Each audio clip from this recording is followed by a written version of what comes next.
30 ఏళ్ల క్రితం జరిగిన ఒక ఘటనలో మృత్యువుతో పోరాడి బతికి బయటపడి నేరస్తులకు శిక్ష పడేలా చేసిన ఒక మహిళ కథ ప్రపంచాన్ని కదిలించింది. ఆ సాహస వనిత పేరు అలిసన్ బోదా. 1994 డిసెంబర్ 18 దక్షిణాఫ్రికాలోని పోర్ట్ ఎలిజబెత్ నగరం. ఆ రోజు స్నేహితులతో సరదాగా గడిపి ఒక ఫ్రెండ్ని దింపి ఇంటికి బయలుదేరింది అలిసన్. రాత్రి 1 గంట ప్రాంతంలో తన అపార్ట్మెంట్కు చేరుకుని కారు పార్క్ చేస్తుంటే ఒక వ్యక్తి కత్తితో బెదిరించి కారులోకి ఎక్కాడు. కొద్ది దూరం వెళ్ళాక మరో వ్యక్తిని ఎక్కించుకున్నాడు. వారిద్దరూ ఆమెపై దారుణంగా దాడి చేశారు. స్పృహ కోల్పోయేలా గొంతు పిసికారు. తీవ్రంగా గాయపరిచి అక్కడే వదిలేసి వెళ్ళిపోయారు. ఇక ఆమె బతికే అవకాశం లేదని వారు భావించారు. 16 సార్లు ఆమె పొత్తి కడుపులో పొడిచారు. గొంతు తీవ్రంగా కోశారు. కానీ అలిసన్ ఊపిరి మాత్రం ఇంకా ఆగిపోలేదు. ఆ చీకట్లో పడిన ఆమెలో ఒకటే ఆలోచన, ఇక్కడే ఉంటే చనిపోతాను. అప్పుడు నాపై దాడి చేసిన వాళ్ళు ఎప్పటికీ పట్టుబడరు. అందుకే చేతి వేళ్లతో ఇసుకలో తనపై దాడి చేసిన 2 పేర్లు రాసింది. ఆ తర్వాత ఎంతో కష్టంగా ముందుకు కదలడం ప్రారంభించింది. ఆ ప్రయత్నంలో పడిపోయింది, మళ్ళీ లేచింది. కాసేపటికి రోడ్డు మీదకు చేరుకుంది. సుమారు 2 గంటల 45 ప్రాంతంలో ఒక వెటర్నరీ స్టూడెంట్ అటుగా వెళ్తూ ఆమెను చూశాడు. మొదట చనిపోయింది అనుకున్నాడు. కానీ ఆమె కదలడం గమనించగానే కారు ఆపి సహాయం చేశాడు. తనకు ఉన్న ప్రాథమిక వైద్య పరిజ్ఞానంతో ఆమెకు సహాయం చేసి ఆసుపత్రికి చేర్చాడు. ఆసుపత్రిలో డాక్టర్లు ఆశ్చర్యపోయారు ఆమెను చూసి. ఆ రాత్రి గడవడమే కష్టం అనుకున్నారు.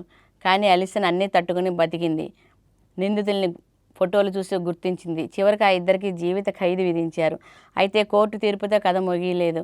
అలిసన్ తన కథ ప్రపంచానికి తెలియాలని నిర్ణయించింది. ఐ హ్యావ్ ఎ లైఫ్ పేరిట ఆత్మకథ రాసింది. ఆ పుస్తకం వేలాది కాపీలు అమ్ముడైంది. ప్రపంచవ్యాప్తంగా 35 దేశాల్లో ప్రసంగించి ఎంతోమందికి స్ఫూర్తిగా నిలిచింది అలిసన్.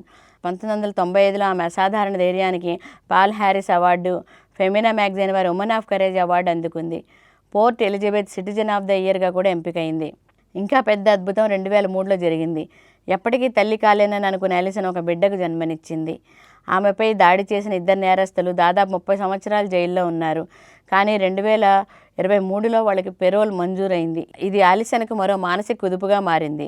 2024లో ఆమె మెదడు సంబంధిత వ్యాధికి గురైంది. నడక దెబ్బతింది. ఎడమ భాగం బలహీనమైంది. మెదడులో స్టెంట్ కూడా వేయాల్సి వచ్చింది. అయితే 2025 ఫిబ్రవరిలో ఆ నేరస్తుల పెరోల్ మళ్ళీ రద్దు చేశారు. ప్రస్తుతం అలిసన్ మెల్లగా కోలుకుంటోంది. ఆమె చికిత్స కోసం ఒక ట్రస్ట్ కూడా ఏర్పడింది. చాలామంది విషాదాల నుంచి బయటపడి నిశ్శబ్దంగా జీవిస్తారు. కానీ అలిసన్ బోదాలా బతకాలనుకోలేదు. తన జీవితంలోని అత్యంత భయానక రాత్రిని స్ఫూర్తిదాయకంగా మార్చుకుంది. మరణం తప్పదనుకున్న పరిస్థితిలో కూడా ఆమె పోరాడింది. అందుకే ఆమె కథ ఒక సత్యాన్ని చెబుతుంది. మనసు ఓడిపోకపోతే మనిషి ఎప్పటికీ ఓడిపోడు. అందుకే ఆమెను అసలైన ధీర అని పిలవడం అతిశయోక్తి కాదు.